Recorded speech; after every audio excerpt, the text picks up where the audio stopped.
Hello students, अभी previous video में था ऑसिलेशन। इसमें लास्ट चैप्टर है यूनिट 10 वेव्स। तो देखिए वेव्स में सबसे पहले जो वेव्स हैं तो उसमें हमने बताया था कि जैसे मान लेते हैं इनके जो करेक्टरिस्टिक्स हैं कि wave motion is the disturbance travelling through the medium. अब फिर जो वेव्स में जो टाइप्स, वेव्स तो आप प्रीवियस क्लासेस में पढ़े थे।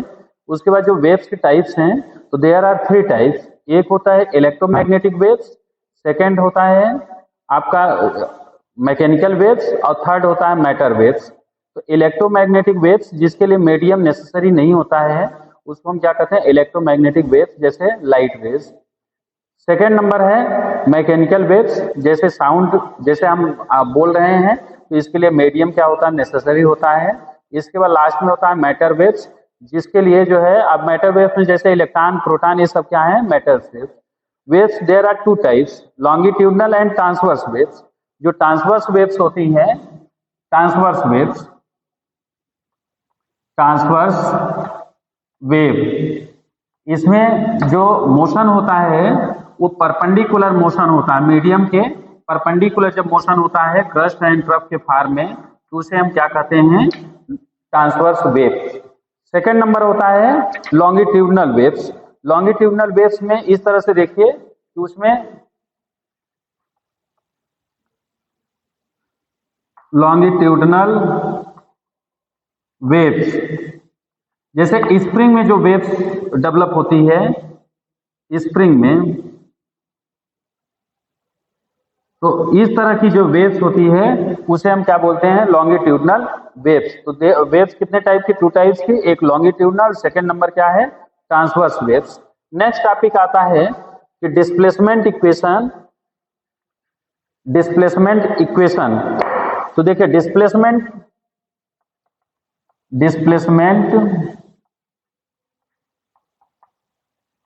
इक्वेशन। अब सपोज किया कि एक वेव्स है, ये इसका t टाइम है, पॉजिटिव है और इधर निगेटिव है, वो है। अब इसमें देखिए जो इसका इक्वेशन होता है y will be equal a sine 2 pi by lambda into x होता है, equation number first. After t times में क्या होगा कि वेव्स यहां पर पहुंचती है। अब यहां पर जब ये वेव्स है तो इसका जो डिस्टेंस कवर होगा तो ये हो जाएगा आपका vt। कहां पर पहुंचेगी, p पॉइंट पर। तो उस कंडीशन में y विल बी इक्वल हो जाएगा a sine 2 pi upon lambda x minus vt will be equal क्या होगा, a sine 2 pi upon lambda x minus vt।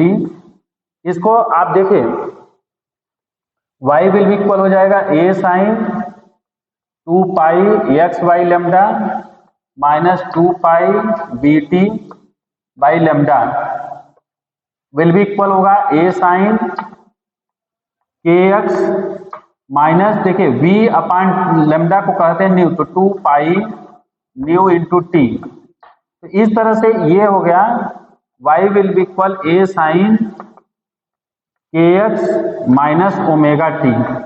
ये बहुत इंपॉर्टेंट इक्वेशन है, displacement equation of the waves. y will be equal क्या होगा, a sine kx minus omega t. y will be equal जब a sine kx minus omega t, अगर ये positive x axis में, negative x axis में motion करता है तो y dash will be equal हो जाएगा a साइन kx अब प्लस क्या हो जाएगा, ओमेगा टी। तो इस तरह से हमने बता दिया आपको displacement equation of the progressive waves.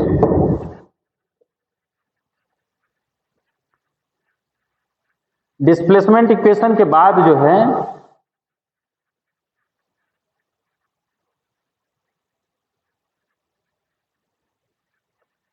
इसके बाद का जो टॉपिक है आपका displacement equation, phase and phase difference.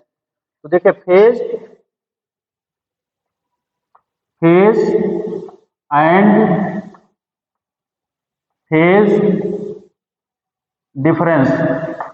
तो देखिए y विल भी इक्वल हो जाएगा a साइन ब्रैकेट में kx1 minus omega t and y2 will be equal हो जाएगा a sine kx2 minus omega t. Therefore phase difference equal होगा kx1 minus omega t plus kx2 plus omega t cancel will be equal आ जाएगा kx1 minus. अब देखिए इसमें जो है जब माइनस करेंगे तो माइनस kx1 x2 और ये हो गया प्लस।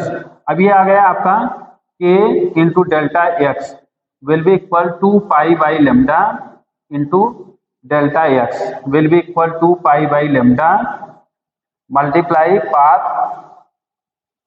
Path difference. ये हमने बता दिया, हम आपको बता रहे हैं फेज एंड फेज डिफरेंस।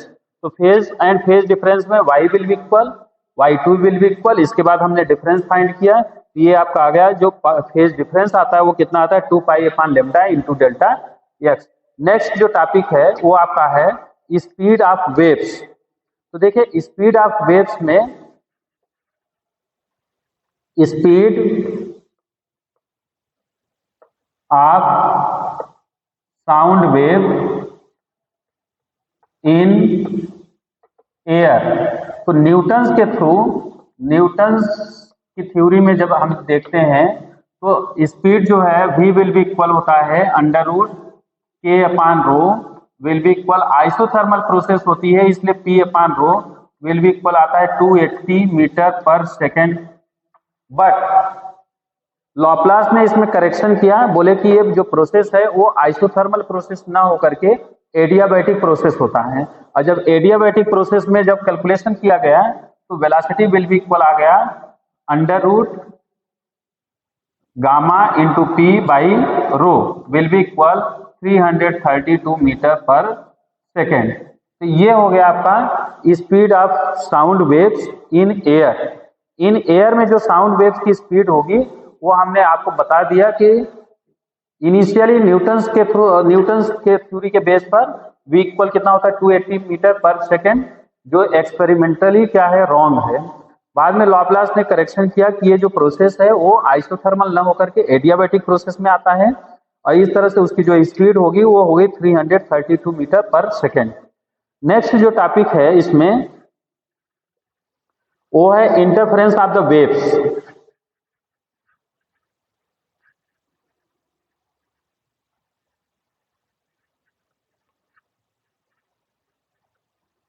तो देखो बच्चों इंटरफेरेंस ऑफ द वेव्स में क्या होता है, interference of wave when two or more waves travel in the same medium, after superposition its amplitude change. At some region its amplitude maximum, at some region its amplitude minimum. कहीं पर इसका amplitude क्या होता है maximum होता है और कहीं पर इसका एम्पलीट्यूड क्या हो जाता है मिनिमम हो जाता है। This phenomena is known as the interference of the waves. इसी को हम क्या कहते हैं interference of the waves. There are two types, एक होता है कंस्ट्रक्टिव और सेकेंड होता है डिस्ट्रक्टिव। कंस्ट्रक्टिव और सेकेंड नंबर क्या होता है डिस्ट्रक्टिव। कंस्ट्रक्टिव में क्या होता है कि जब दोनों वेव्स सेम फेज में ट्रेवल करती हैं, सेम फेज में, तो उसको हम क्या बोलते हैं कंस्ट्रक्टिव। और इनका जो रिजल्टेंट होगा वो इंक्रीज हो जाता है, ये हो जाएगा रिजल्टेंट